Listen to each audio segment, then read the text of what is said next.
Today we're going to learn how to find solutions to linear equations by solving for y and making a table. Suppose that we have the equation 4x minus 5y is equal to negative 10. We can just choose values for x, substitute, and then solve for y. But another option is solve for y in the very beginning. So what we want to do is we want to isolate the negative 5y first. Subtract 4x from both sides. Now we have the equation negative 5y is equal to negative 4x minus 10. Now we need to get rid of the negative 5. So divide everything by negative 5. Pay very close attention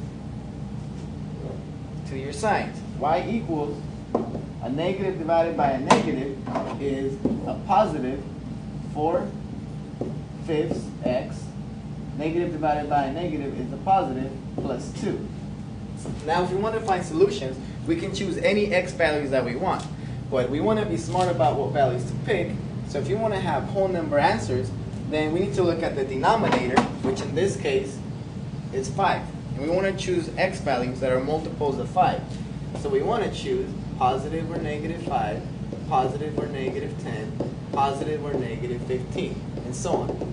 And we always want to choose 0. We can choose other values, but they're going to give us y values that are fractions. So let's set up a table. Let's pick an x value. We're going to substitute into our equation 4/5 x plus 2. That'll give us our answer as a coordinate, as an ordered pair, x, y. So let's start off with the easiest one, which is 0. If x is 0, then let's substitute. That means y is equal to 4/5 times 0 plus 2. 4/5 times 0 is 0, so my y value is 2. My ordered pair is 0, 2. So that's going to be one answer to my equation. Let's pick another value.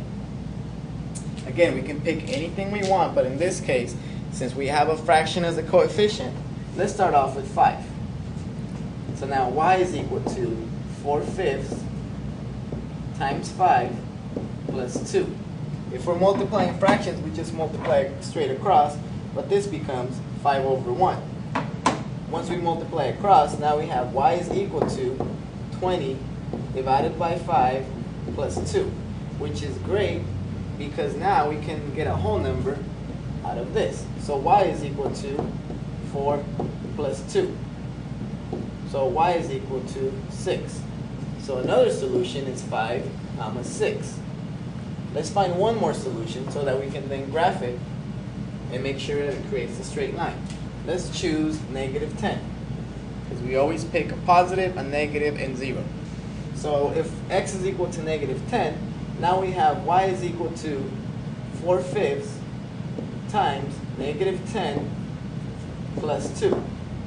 Once again, because we have a whole number, it becomes 10 over 1. So let's multiply straight across. Y is equal to negative 40 divided by 5 plus 2. Again, we get a whole number. That's equal to negative 8 plus 2. So my corresponding y value is negative 6. So another solution to this equation is negative 10, negative 6.